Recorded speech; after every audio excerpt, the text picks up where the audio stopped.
이성 없는 짐승과 같이 된 사람들, 그런 주제로 말씀을 전하겠습니다.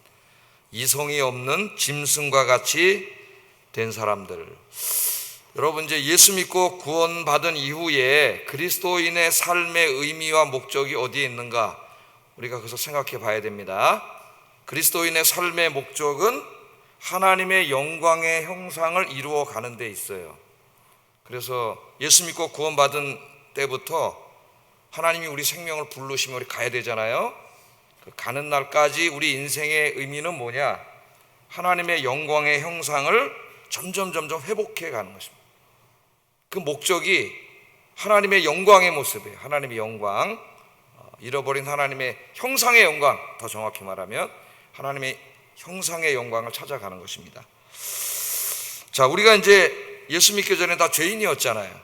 서로 싸우고 욕하고 거짓말하고 비방하고 미워하고 다투고 시기하고 질투하고 성경에 다 나오는 죄들이에요.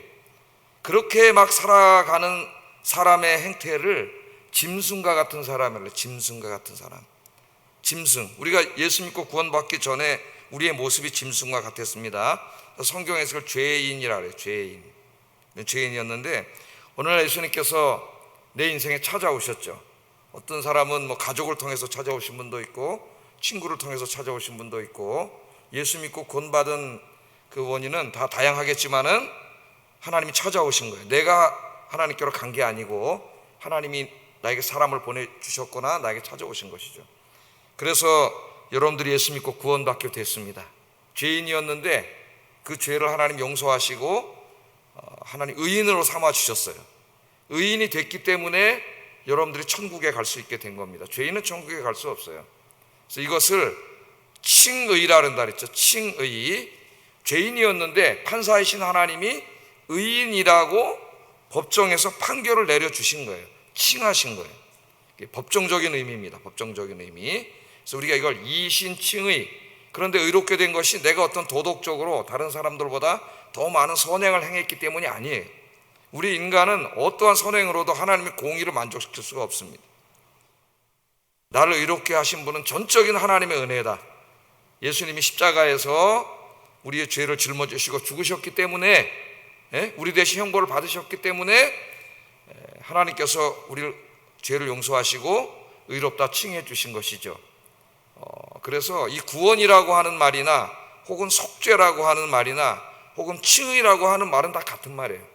같은 말입니다. 속죄, 죄를 용서받았기 때문에 칭의, 의롭다 칭함이 된 거죠. 속죄는 소극적인 표현이고 칭의는 적극적인 표현이에요. 그렇기 때문에 우리가 구원을 얻게 된 겁니다. 구원을. 그래서 옛날부터 이제 신학교에서 가르칠 때 맨 처음에는 속죄론이라 그랬다가 그 다음에 칭의론이라 그랬다가 지금 이제 구원론이라 그래서 또 가르쳐. 구원론. 다른 말이 아니고 이게 다 같은 말이에요. 이거 신학생도 구분을 못하는 친구들이 있어요. 다 같은 말이에요. 자, 이제 죄 사함 받았잖아요.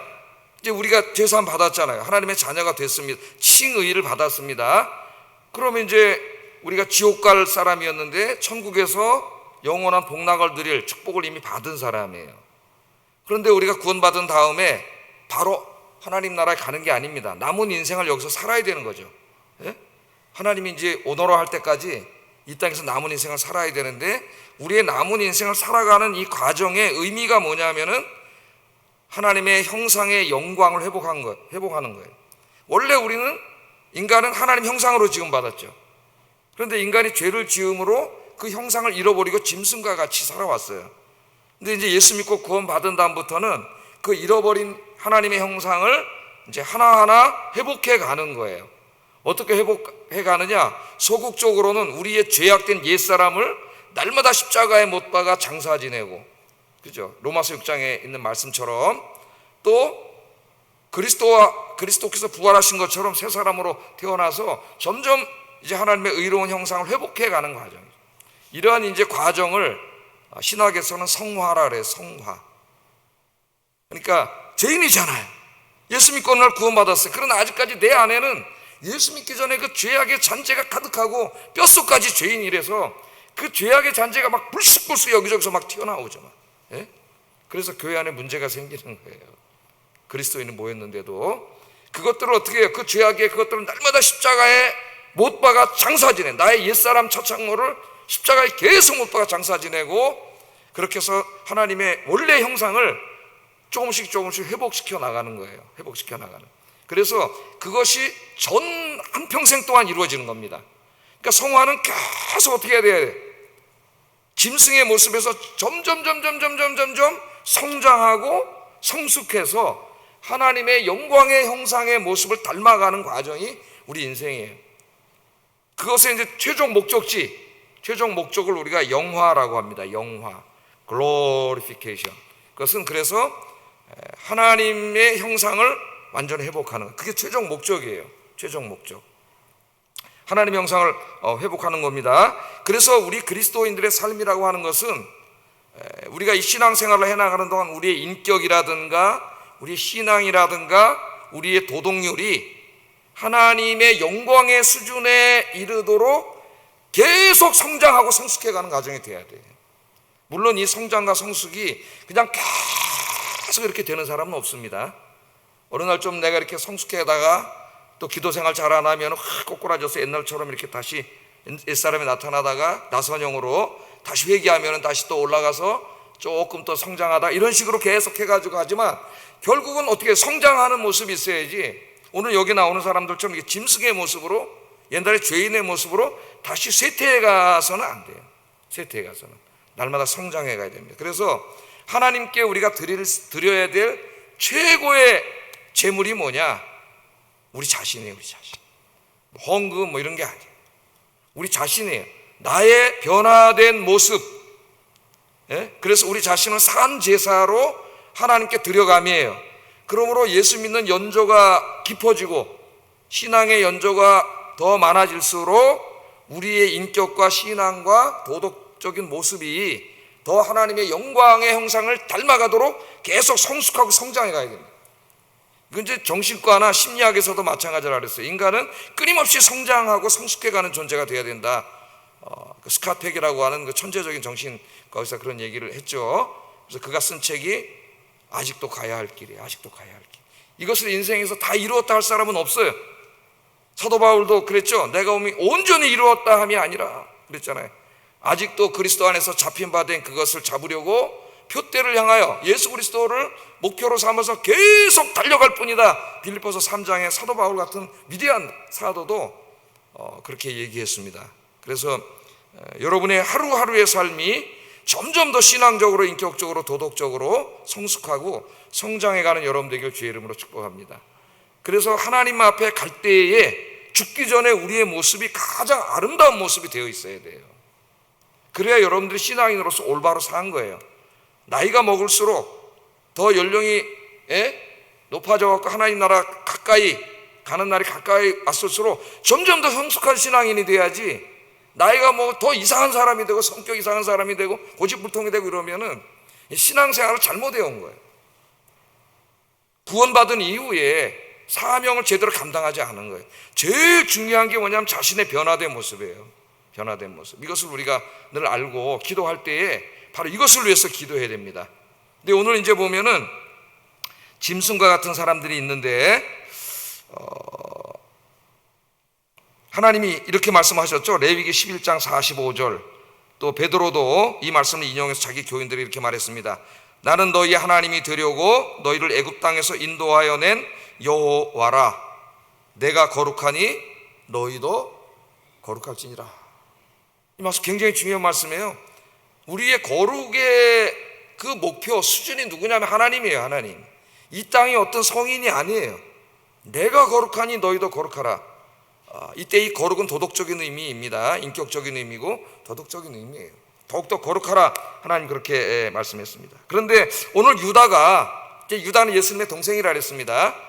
자기 공동체를 들여다보니까 교회 안에 정반대의 모습을 보이는 사람이 있었어요. 점점 더 구원받은 이후에 하나님 형상을 닮아가야 되는데 점점 더 닮아가는 거 아니라 그들의 도덕률이라든가 인격이라든가 이런 신앙이라든가 이런 성품이라든가 이런 부분들이 주님을 닮아가는 게 아니라 점점 더 옛 모습으로 돌아가서 짐승을 닮아가. 짐승처럼 사는 사람이 있다는 거예요. 10절 하반절에 보면 그들은 이성 없는 짐승같이 직유법이죠. 짐승같이. 짐승은 아니에요. 짐승같이 본능으로 아는 그것으로 멸망하였느니라. 짐승같이 다시 그 모습으로 돌아가는 거예요. 여러분 어떻습니까? 오늘 여러분이 예수 믿은 지 얼마나 되셨어요? 한번 생각해 보세요. 저도 한 5학년 때부터인가 다녔으니까, 그때가 12살이니까 한 50년 됐습니다. 저도 예수 믿은 지가 한 50년 됐는데, 여러분들은 몇 년 되셨나요? 몇 년 되셨어요? 부끄러운 모습이 많이 있습니다. 우리의 모습이 점점 더 하나님을 닮아가야 된다. 그래서 오늘 말씀 들으면서 여러분의 하루하루가 주님을 점점 더 닮아가는 하나님의 형상이 회복되어가는 여러분 되시기를 주의 이름으로 축복합니다. 자, 유다는 바로 이런 사람들이 누구냐 하면은 교회에 은밀하게 들어온 자들이라고 얘기를 했죠. 은밀하게 교회에 들어오는 자들인데, 이들을 오늘 보면은 꿈꾸는 자들이라 그래요. 꿈꾸는 자들. 자, 꿈꾸는 자들이란 자신들이 하나님으로부터 꿈을 통해서 특별 계시를 받았다고 주장하는 사람들이에요. 이런 사람들을 굉장히 조심해야 됩니다, 여러분. 하나님의 계시의 말씀은 우리가 사는 이 신약 시대에는 성경 66권으로 완성이 됐어요. 성경이 완성되기 전에는 하나님이 다니엘에게 꿈을 통해서 계시해 준 것도 있고, 이런 꿈이 계시의 수단이 됐지만, 그러나 이제 이 성경 하나님의 계시가 완성된 이 시대에는 꿈이 계시의 수단이 되지 않습니다. 그러므로 내가 성경에 없는 어떤 이야기를 꿈을 통해서 내가 계시를 받았다, 그건 이단이에요. 이단. 그런 말을 들으면 안 돼요. 그러니까 내가 말한다 할 때 내 말의 근거가 옳으냐 틀리냐는 성경 말씀이냐 아니냐가 중요한 거예요. 내 꿈은 필요 없어요. 내 체험이 아니에요. 성경 말씀, 성경 66권, 이게 중요한 거죠. 제가 설교할 때에도 여러분 제가 어제 꿈을 꿨는데, 물론 뭐 필요에 따라 꿈 얘기도 잠깐 할 수 있겠어요. 그거는 계시하고는 상관이 없어요. 목사의 중요한 메시지는 말씀의 근거에서 나오는 거죠. 하나님의 말씀에. 자, 이 사람들이 꿈에 내가 하나님의 계시를 받았다 그러면서 이제까지 유다를 비롯한 사도들이 가르친 것과는 전혀 다른 얘기를 했다 그랬죠. 다른 얘기. 그 사람들 잘못된 겁니다 얘기하면서 우리가 다 은혜로 구원을 받습니다. 믿음으로 구원을 받습니다. 그러므로 믿음으로 구원을 받고 은혜로 구원받기 때문에 우리가 도덕적으로 그렇게 세상하고 다르게 세상과 구별해서 그렇게 살 필요 없고, 그리스도인들도 은혜로 구원 받았기 때문에 좀 이렇게 육체를 입는 동안은 좀 즐기면서, 오늘 이제 주로 보면 이게 이제 성적이고 음행적인 이야기들이에요. 이렇게 좀 살면서 그렇게 살아도 상관없습니다, 막 이렇게 주장을 하면서, 그거 사도들이 가르친 말씀이 아닌데요, 성경 말씀이 아닌데요, 그러니까 저 꿈을 통해서 계시를 받았습니다. 꿈을 통해서. 꿈 얘기하는 사람 조심해야 됩니다, 여러분. 자, 그래서 오늘 유다는 이 사람들의 가르침이 성경의 가르침이 아니고 잘못된 가르침이며, 저들의 행실을 보면 저들의 거짓이라는 것을 스스로가 보여주는 증거가 있다. 그 세 가지를 얘기합니다. 세 가지. 이 세 가지 증거, 그 사람이 거짓의 사람이라는 걸 보여주는 세 가지 증거, 오늘 거기에 대해서 좀 말씀을 전하려고 그래요. 첫째는 그들 자신이 육체를 더럽히는 삶을 산다는 거예요. 육체를 더럽히는 삶을 산다. 이건 이제 도덕적, 인격적인 의미고요. 두 번째는 권위를 없이 여긴다래요. 권위를 없이 여긴다는 것, 이것은 교회 공동체를 흐트러뜨리는 겁니다. 세 번째는 영광을 비방한다. 영광.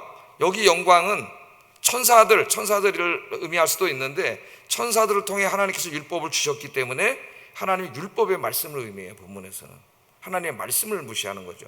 이 세 가지가 그들이 스스로가 거짓임을 보여주는 증거다. 오늘 그렇게 이야기를 하고 있습니다. 그래서 이 세 가지 기준으로 자신을 돌아보고 참과 거짓을 구분할 수 있기를 바랍니다. 자, 첫째, 죄악으로 육체를 더럽히는 사람들이라래요. 그들의 주장에 나타나지 않습니까, 여러분? 그리스도인도 다 육체를 갖고 있는데 좀 가서 좀 성적으로도 즐기고 좀 자유롭게 살고 그래야지. 그리스도인이라고 그냥 맨날 교회 와서 예배 드리고 기도하고 거룩하게 살고 이렇게만 안 살아도 됩니다, 여러분. 우리는 그냥 믿음으로 이미 구원 받았습니다, 이런 얘기를 한단 말이에요. 그러면서 실제로 보니까 그들이 그렇게 살아요. 육체적으로 문란하게 살아요. 오늘 이 하나님은 유다를 통해서 그렇게 사는 그 자체가 이미 그 사람의 거짓임을 보여준다는 거예요. 8절에 보면 이 사람들도 이와 같이 육체를 더럽히며, 육체를 더럽히며 그렇게 말합니다. 거의 모든 유다서 주석가들이 말하는 것처럼 여기 육체를 더럽히는 것은 성적으로 문란한 죄 혹은 음란한 죄를 주로 말해요. 주로. 다른 죄도 포함이 되겠지만 주로 이런 죄를, 성적인 죄입니다. 자, 사도 바울은 고린도 교인들에게 다른 모든 죄는 몸 밖에 있지만 성적인 죄는 자기 몸 안에 죄를 짓는 거라고 구분을 했어요. 이제 죄에 대해서 이야기해. 그리스도인은 죄를 멀리하고 죄는 그 모양이라도 버리고 죄 짓고 살면 안 되는데 그 죄 중에서도 두 가지를 나눴어요. 나머지 죄들은 몸 밖에 죄를 짓는 건데 음행은 몸 안에 죄를 짓는 것이다. 그렇게 얘기를 합니다. 고린도전서 6장 18절 20절 한번 읽어보겠습니다. 시작.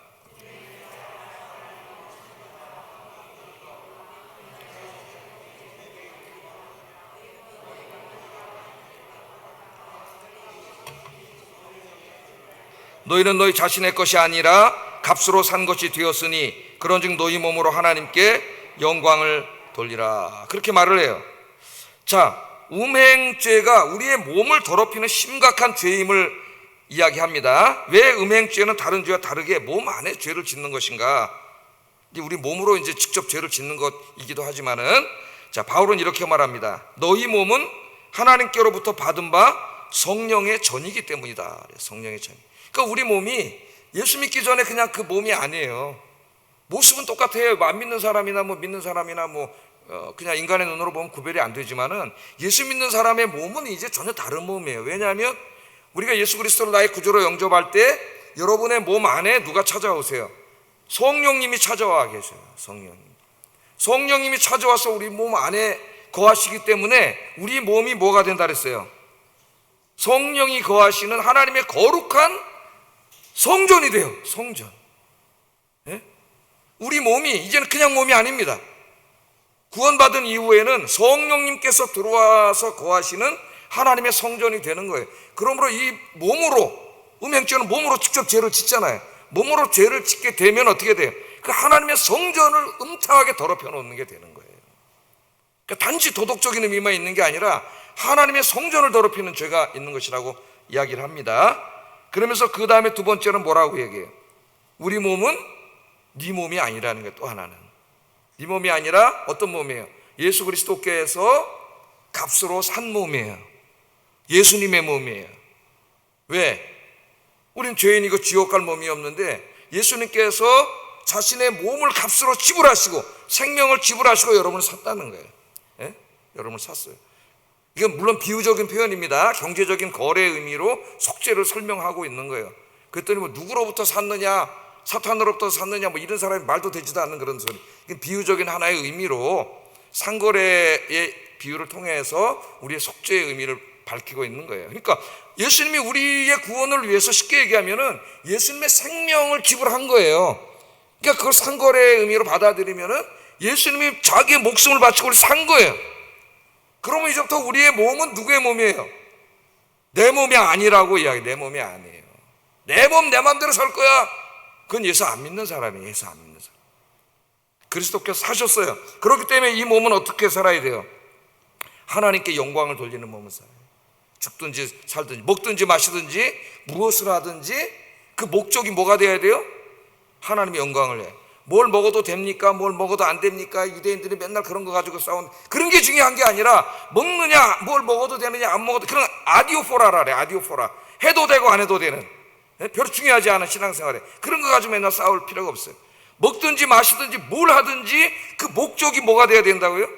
하나님의 영광. 하나님의 영광. 제가 목사로서 목이 좀 칼칼한데 그리고 여기다 맥주병 하나 갖다 놓고 맥주를 쫙 마시고 또 설교하면은 하나님 영광이 되겠어요, 안 되겠어요? 예, 그렇게 생각을 해보시단 말이에요. 예? 먹든지 마시든지 뭘 하든지 하나님의 영광. 우리 장로님들이 떡 가가지고 여기 저 클럽에 가서 술 한잔 딱 드시고 거기서 춤을 추면은 하나님 영광이 되겠어요, 안 되겠어요? 예? 안 되잖아요. 뭐 술 먹는 게 죄냐 안 죄냐 이렇게 얘기할 게 아니라 내가 하는 그 행위가 하나님의 영광을 위한 것이냐 하는 게 중요하다는 거예요. 그 다음에 세 번째, 우리 몸에 대해서 오늘 본문에 안 나오지만 중요한 게 하나 더 있습니다. 사도 바울의 신학에서. 그거는 뭐냐, 우리의 몸이, 이 몸이 이제 부활을 한 다음에 하나님 나라에서 영원히 살 바로 그 몸이기 때문이라 그래요. 그러니까 이게 무슨 말이에요? 여러분, 우리가 죽잖아요. 죽으면 요새 거의 화장을 합니다. 화장을 하면은 뭐 1시간 반만 지나면 이만큼밖에 재밖에 안 남아요. 하얀 재로 이렇게 나오는데 그 몸이 다 타버렸는데 뭘? 무슨 말이냐? 하나님께서 부활의 그날 우리를 부활하게 하실 때에 그 바로 화장한 바로 그 몸의 재, 그것으로서 우리의 새 몸을 만들어. 창세기에 보면은 흙으로 만들었죠. 맨 처음에 그냥 흙으로 하나님이 만들어서 반죽을 해서 빚어놓은 다음에 생기를 불어넣으셔서 생명이 된 거예요. 그러니까 이제 다시 우리를 부활하게 하실 때에도 다른 흙으로 하는 게 아니고 바로 나를 화장한 그것으로 하는 거예요. 그러니까 또 어떠자, 그럼 우리 어머니는 저 한강에 뿌렸는데 어떻게 됩니까? 뿌렸든 어디다 모셔놨든 하나님이 하시는 거예요. 그건 전능하신 하나님께서. 그건 상관이 없고 바로 거기에 사용될 몸이기 때문에 바울은 그렇게 얘기합니다. 이 몸으로 함부로 살면 안 된다. 함부로 살면. 이 세 가지가 굉장히 중요해요. 여러분, 지금 이 몸을 은혜로 구원받았기 때문에 마음대로 해도 된다 그러잖아요, 이 사람들이. 그렇게 하면 안 된다는 거 세 가지. 첫째는 우리는 뭐예요? 성령이 거하시는 하나님의 성전이고, 여러분의 몸은 또 여러분의 몸은 예수님이 피값으로 사신 몸이에요. 또 한 가지는 부활해서 하나님 나라에서 영원히 살 바로 그 몸의 재료가 되는 몸이에요. 그렇기 때문에 그들의 가르침 엉터리라는 거예요. 이 몸이 함부로 하면 안 된다, 거룩하게 살아야 된다, 그렇게 이야기합니다. 자, 단지 음행죄만이 아니라 그리스도인들은 모든 더러운 죄를 다 멀리 해야 되는데 그 세 가지 이유를 말씀한 겁니다. 제가 정리해 써놨어요. 우리 몸은 뭐라고요? 하나님이 거하시는 거룩한 하나님의 성전이기 때문입니다. 두 번째, 우리 몸은 그리스도께서 생명을 값으로 지불하고 사셨기 때문입니다. 세 번째, 우리 몸은 부활하여 하나님 나라에서 영원히 살 바로 그 몸이기 때문에 이 몸은 영원히, 헬라 종교는 영혼만 구원받는다 그러잖아요. 그건 이단입니다, 여러분. 우리는 육체의 부활을 믿는 거예요. 기독교는 이 세 가지 이유 때문에 그리스도인들이 예수 믿고 구원받아서 자유롭게 살아도 된다고 하는 가르침은 이단적이고 사탄적인 가르침이라는 것을 하나님 가르치고 있는 겁니다. 자, 두 번째, 첫째는 이렇게 육체를 더럽히는 자체가 그러니까 그들이 거짓이라는 것을 보여주는 것이고 성경의 가르침과 다르잖아요. 두 번째는 권위를 비방하는, 그들이 권위를 없이 여긴다 그랬어요. 8절 중반절에 보면 그들이 권위를 없이 여긴다, 그렇게 말합니다. 권위를 없이 여긴다. 자, 이 권위를 없이 여기는데 이 권위가 무슨 권위를 말하느냐? 몇 가지 해석이 있습니다. 한 세 가지를 소개하면은, 종교개혁가인 칼빈과 루터는 이 권위를 시정부의 권위, 그러니까 이 지금으로 말하면 세속정부의 권위예요. 세속정부의 권위 혹은 교회의 권위로 해석을 했습니다. 좀 제도적인 권위. 지금으로 말하면은 세속정부의 권위와 교회의 권위. 그러면 세속정부의 권위를 없이 여기고 교회의 권위를 없이 여기는 자는 죄인이다. 하나님의 선지자가 아니다. 하나님 믿는 백성이 아니다. 그런 얘기가 되는 거죠. 첫 번째 그런 해석이 있고, 두 번째는 어떤 사람들이 권위를 천사들이라고 해석을 합니다. 천사들의 권위를 없이 여기는 사람, 이거 좀 이상해. 우리 세계관하고 맞지가 않아요. 이건 아니고, 세 번째 사람들은 이 권위를 하나님 혹은 예수님의 권위라고 해석을, 하나님 혹은 예수님의 권위, 그러니까 하나님의 권위와 예수님의 권위를 없이 여기는 자가 되는 거죠. 그건 당연히 거짓이겠죠. 그래서 이제 여러 가지 이렇게 큰 해석이 세 가지가 있는데, 톰 라이트라고 하는 신학자는 여기서 두 가지를 주장을 해요. 두 가지다. 이 권위는 하나님의 권위 혹은 예수님의 권위와 하나님이 교회 안에 합법적으로 세워놓으신 교회의 권위예요. 그럼 하나님이 교회 안에 합법적으로 세워놓으신 교회의 권위는 뭐예요? 영적인 리더십이에요. 영적인 지도자, 목사의 권위입니다. 목사의 권위. 하나님의 권위와 하나님이 교회를 목양하기 위해서 세워놓으신 영적인 권위를 없인 여기는 자, 그걸 없인 여기는 자는 그 행위 자체가 이미 그 사람이 엉망이라는 걸 보여준다고 하나님 그렇게 말씀을 하고 있는 겁니다. 자, 이 해석이 옳다고 하는 것은 바로 그 밑에 9절에서 증명이 돼요. 9절에 재밌는 얘기를 합니다. 이걸 증명하기 위해서 이 권위가 하나님의 권위와 하나님이 합법적으로 세우신 교회의 권위라고 하는 것을 증명하기 위해서 유다가 이 재밌는 이야기를 해요. 9절 한번 읽어보겠습니다. 시작.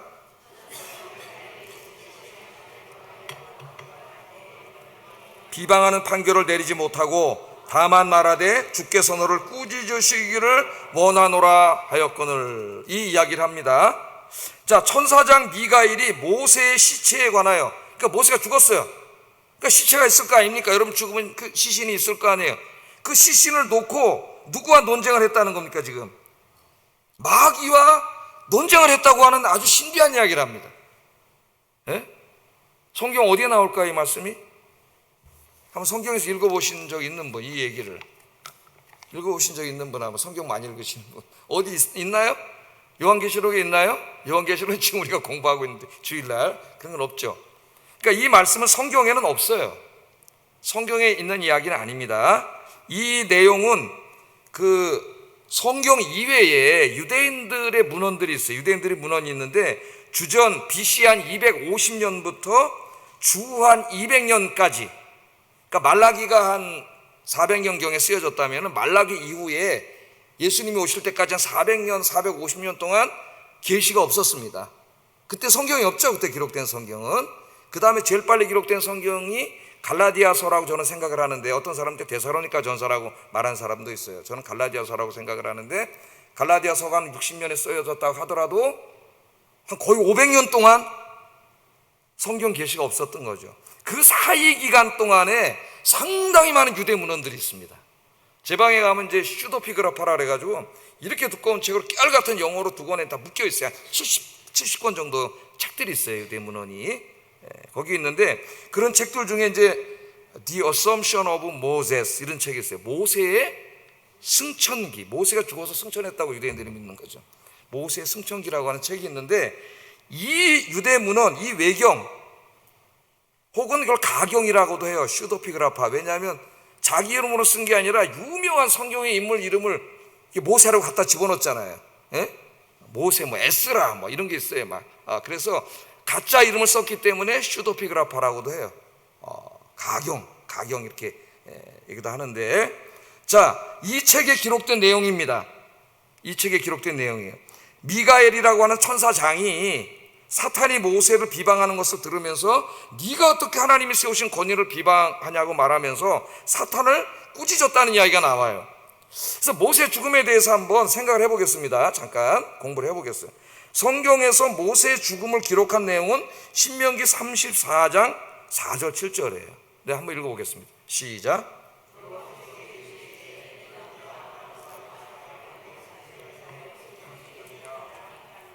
내가 내 눈으로 보게 하였거니와 너는 그리로 건너가지 못하리라 하시매, 이에 여호와의 종 모세가 여호와의 말씀대로 모압 땅에서 죽어 벳부얼 맞은편 모압 땅에 있는 골짜기에 장사되었고 오늘까지 그가 묻힌 곳을 아는 자가 없느니라. 모세가 죽을 때 나이 120세였으나 그의 눈이 흐리지 아니하였고 기력이 쇠하지 아니하였느니라. 여러분이 잘 알다시피 모세는 약속의 땅에 들어가지 못했죠.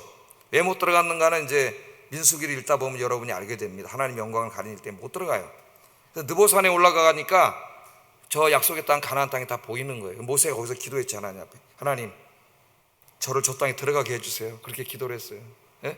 이 백성을 끌고 제가 들어갈 수 있게 해주세요. 그랬더니 하나님이 다시는 그 기도 하지 말라 그랬어요. 이미 하나님 결정했어요. 하나님 모세를 그렇게 사랑하지만 공의의 하나님이세요. 우리 인간들처럼 인정에 치우치지 않습니다. 그 하나님의 영광을 가린 사건 때문에 모세가 들어가지 못해요. 그래서 그 땅을 바라보기만 하고 죽습니다. 모세가 그 죽을 때 이야기예요. 그때가 120세인데 죽을 때 아직 기력이 쇠하지 않았다 그랬어요. 눈도 어두워지지 아니하고 그렇게 죽었는데, 이 모세가 얼마나 훌륭한 사람이냐면 죽을 때 자기 그 묘의 비석이나 이런 거 하나도 쓰지 않아 가지고, 모세가 그 위대한 지도자가 죽었는데 뭐라 그래요? 성경에 어디 묻혔는지 알지도 못한다 그랬어요. 어디 묻혔는지 알지도 못한다. 그래서 칼빈이라고 하는 사람도 그 위대한 종교개혁가였는데 유언을 할 때 내 무덤에 비석을 세우지 말라 그랬어. 그래서 칼빈의 묘덤이 어딘지 아직도 모릅니다. 우리가 그걸 우리 칼빈주의를 따른다고 하는 우리 목사들이 또 그리스도인들이 칼빈과 모세를 배워야 돼요. 지나친 허례 의식과 자기 영광을 위해서 하는 이런 다 사탄의 짓이에요. 우리가 배워야 돼요. 그래서 모세는 그렇게 죽었습니다. 우리가 여기 알고 있는 지식의 전부 다예요. 영광이 하나님이 이렇게 데려가셨다는 건데, 모세 승천기에 보면은 이제 유대인들이 좀 상상의 나래를 펼쳐서 썼는지 쓴 내용이 나와요. 자, 모세가 죽을 때 성경에 없는 이야기를 합니다. 이 책에서. 그 무슨 얘기를 하냐면은 어느 날 모세가 죽었어요. 죽었는데 천사장하고 마귀는 인간의 눈에는 안 보이겠죠? 에? 그 죽은 시체 앞에서 천사장 미카엘과 마귀가 다투는 얘기가 있어요. 천사장 미카엘이 모세를 이제 매장하려고 했는데 그때 사탄이 찾아옵니다. 사탄이 찾아와서 뭐라 그러냐면은 미카엘과 논쟁을 하는 거예요. 그러면서 사탄이 모세를 막 비방하는 거예요. 모세는 살인자입니다. 그러므로 이렇게 영광스럽게 장례를 치러줘서는 안 됩니다. 이렇게 얘기를 하는 거예요. 성경에 있는 얘기가 아닙니다. 저 모세 승천기라는 외경에 있는 이야기예요. 무슨 얘기죠? 완전히 거짓말인가요? 사탄도 이 교묘해서 완전히 거짓말을 하진 않아요. 모세가 40세 때 혈기가 방장해가지고 자기 민족 고통당하는 걸 보러 나왔다가 애굽인이 자기 민족을 괴롭히는 걸 보고 때려 죽인 적이 있죠. 때려 죽였어요. 그리고 광야로 도망갔잖아요. 40년 동안. 그 얘기를 하면서 그러니까 모세의 어떤 그 약점을 부각시키면서 이 마귀가 막 비방을 하는 거예요, 모세를. 그러므로 영광스럽게 이렇게 장례 치러주면 안 된다, 그런 얘기가 있고, 그때 미카엘이 이 사탄을 꾸짖었어요. 꾸짖었더니 사탄이 쭉 도망가 버렸다, 그런 얘기가 모세 승천기란 책에 있어요. 지금 유다는 그것을 인용하는 겁니다. 그것을 인용하는 거예요. 그러면서 뭘 얘기하는 거예요? 지금 모세가 누구예요? 하나님이 합법적으로 세우신 이스라엘 공동체의 영적인 지도자예요. 그런데 사탄이 지금 어떻게 하고 있어요? 그 사람의 약점을 들추어내서 그 지도자를 비방하고 있어요. 그걸 통해서 뭘 말하는 겁니까? 하나님이 세우신 권위를 비방하는 자는 사탄에게 사로잡힌 자라는 걸 이야기하는 거예요. 사탄에게 사로잡힌 자다, 이게 지금 그 말씀이에요. 예? 여러분, 이 꾸짖었다는 말은, 사탄을 꾸짖었다는 말은 스가랴 3장 2절에도 나오는데, 거기는 이제 여호수아를 비방할 때 하나님이 꾸짖습니다. 한번 읽어보겠습니다. 스가랴 3장 2절 3절 읽어봅니다. 시작.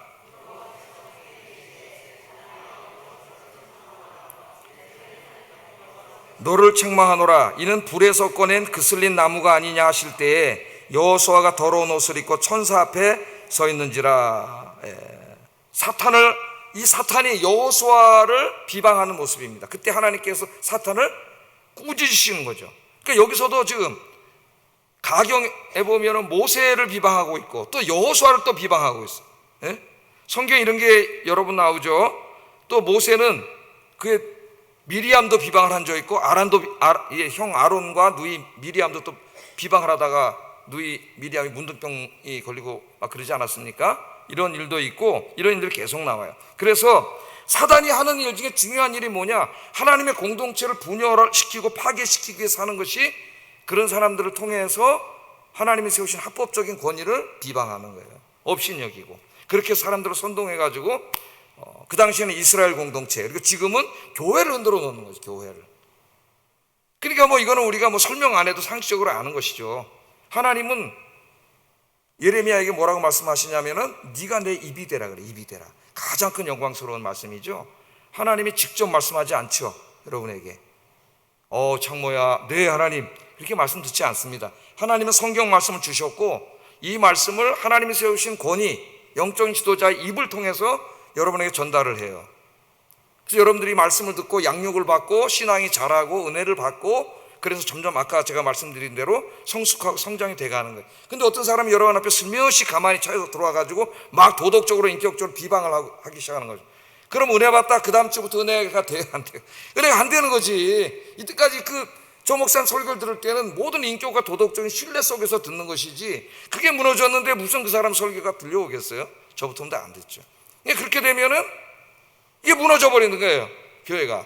그래서 사탄이 하는 일이 지금 그건데, 지금 이 거짓 선생들이 꿈에 난 계시를 받았다고 말하는 이 사람들이 하는 일이 지금 유다 공동체 안에 들어와서 하나님이 세우신 합법적인 그 권위 목사들을 업신여기고 뒤에서 욕하고 비방하고 다니는 거예요. 그것을 하는 게 뭐라고 지금 얘기하는 거예요? 사탄이 하는 짓이라는 것을 오늘 하나님께서 유다를 통해서 이야기하고 있습니다. 계시록 1장에 보면은 하나님이 교회를 어떻게 목양하시는가 하는 말씀이 나와요. 계시록 1장 20절 한번 읽어보겠습니다. 시작.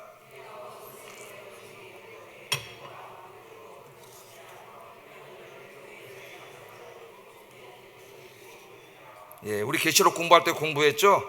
요한이 환상 중에 봤는데 오른손에 7별의 비밀과 7금초대 비밀이 있는데 7별은 7교회의 사자, 목사이고 7촛대는 7교회니라. 그러니까 하나님이 교회를 세우시고 교회의 영적 지도자를 세우셔서 그 교회 성도들에게 하나님의 목사가 입이 돼서 하나님 말씀으로 양육해서 먹이는 거죠. 그렇게 해서 양육하는으로 이 땅에 교회가 존재하게 하는 거예요. 그런데 그 권위를 비방하고 업신여기 흔들어 버리면 그 교회가 무너지는 거죠. 비방이. 모든 교회가 그래서 다 무너지는 거예요. 자, 이것이 사탄이 하는 일이라는 것을 오늘 이 가경의 비유를 통해서 하나님께서 그렇게 말씀을 하십니다. 그래서 히브리서 기자는 이 성도들의 신앙생활을 하면서 하나님이 세우신 지도자를 어떻게 대해야 하는가도 가르쳤어요. 히브리서 13장 17절 한번 읽어보겠습니다. 시작.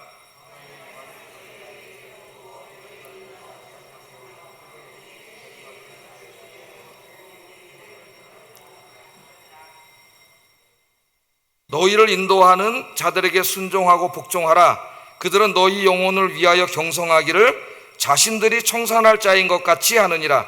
그들로 하여금 즐거움으로 이것을 하게 하고 근심으로 하게 하지 말라. 그렇지 않으면 너희에게 유익이 없느니라. 이렇게 말씀을 하셨어요. 자, 첫째는 뭡니까? 너희를 인도하는 지도자들에게 순종하고 복종하라. 순종하고 복종하라. 이것은 하나님의 말씀을 말하는 거죠. 그들의 입으로 하나님의 말씀을 전하고 가르치고 목양을 할 때에 순종하고 복종하라. 그냥 간단하게 말씀하셨습니다. 물론 그 사람이 막 다 목사야 그러면서 와가지고 막 교회 재정을 막 자기 마음대로 주머니 다 쓰고 사적으로 그런데 순종하라는 말씀이 아니에요.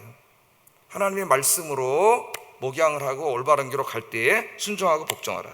두 번째는 목양을 할 때 그 목회자가 즐거운 마음으로 하게 하라는 거예요. 즐거운 마음으로.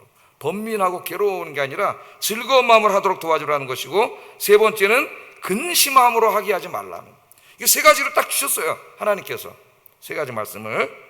만일 하나님이 세우신 영적인 지도자들이 근심으로 목양을 하면은 내가 이제 근심하게 만들어, 자꾸 걱정하게 만들고, 그러면 어떻게 된다고요? 그 목양을 통해서 아무 영적인 유익을 얻지 못한다 그래요. 얻을 수가 없는 거죠, 당연히. 하나님은 목양하는 목사를 통해서 나에게 영적인 그 은혜를 받게 하고 영의 양식을 먹게 하시는데, 나 자신이 그걸 업신여기고 비방하고 다니는데 그 입을 통해서 뭘 먹겠어요? 그러니까 영적인 유익이 아무것도 없는, 그 성장이 이루어질 수가 없는 거예요. 그래서 그냥 계속 타락하다가 그 보면 이제 그런 교회 말썽을 일으키고 이제 그런 사람이 돼버리는 거예요. 그냥 짐승같이 다시 돌아가 버리는 거죠. 오늘 그 말씀을 하고 있습니다. 자, 그래서 하나님이 세우신 우리 목사들은 정말 하나님의 입이 되라 그랬으니까 하나님의 말씀을 왜곡하지 아니하고 열심히 연구하고 기도해서 이 말씀을 잘 가르치고 영의 양식을 양들에게 먹이는 목자가 되어야 되고, 성도들은 그 일에 집중할 수 있도록 오늘 여기 순종하고 복종하고 즐거움으로 목양하게 하고 근심으로 하게 하지 않는 은혜로운 아영교 되기를 주의 이름으로 축복합니다. 마지막으로 이제 이 거짓 선지자들의 세 번째 특징은 영광을 비방했다. 영광을 비방했다. 8절 하반절에 보면 영광을 비방한도다.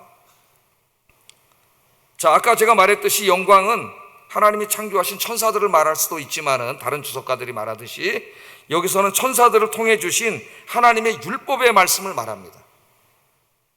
갈라디아서 3장 19절에 보면은 하나님 율법을 주실 때에 천사들의 손을 통해서 주셨다래요. 천사들을 통해서. 모세가 이제 시내산에서 율법을 받을 때 천사들을 통해서 주셨다래요. 어떤 식으로 주셨는지는 모르겠지만은 천사들을 통해서 주셨다, 이렇게 얘기를 하고 있어요.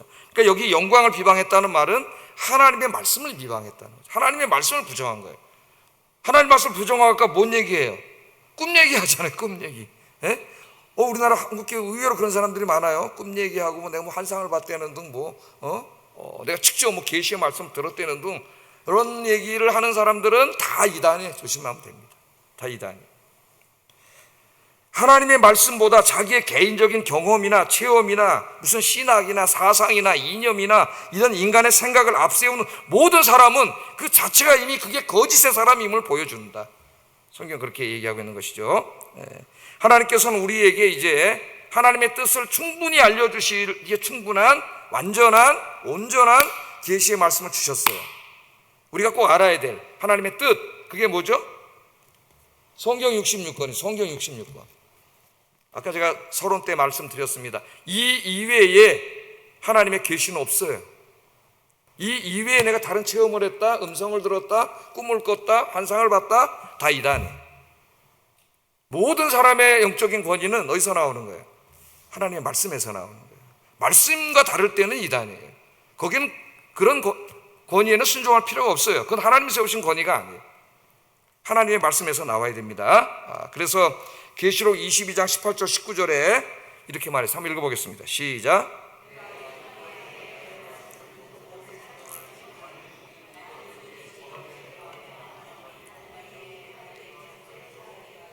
이 두루마리에 기록된 재앙들을 그에게 더할 것이요, 만일 누구든지 이 두루마리의 예언의 말씀에서 제하여 버리면 하나님이 이 두루마리에서 기록된 생명나무 및 거룩한 성에 참여함을 제하여 버리시리라. 아멘. 그래서 이제는 이 말씀이 딱 인봉이 됐고 하나님 말씀이 완성이 됐기 때문에 1.1획도 더해도 안 되고 빼도 안 돼. 그게 무슨 무슨 교입니까? 몰몬교회 몰몬경 계시를 받았다 그러잖아요. 따로 있고 뭐 신천지 또 자기가 뭘 받았다 계시를 받았다 따로 있고 1.1획도 1.1획도 더하거나 빼면 안 돼. 이제 하나님의 계시는 이 말씀으로 다 완성됐습니다. 내 생각과 경험과 이성적인 판단과 합리적인 생각과 뭐가 다르더라도 그 모든 것들이 다 어디에 순종해야 돼요? 하나님의 말씀 앞에 무릎 꿇어야 돼요. 이 세상의 모든 법률, 역사, 철학, 이념, 사상 모든 것들은 다 하나님 말씀 앞에 무릎 꿇어야 돼요. 여러분들 그렇게 살고 있습니까?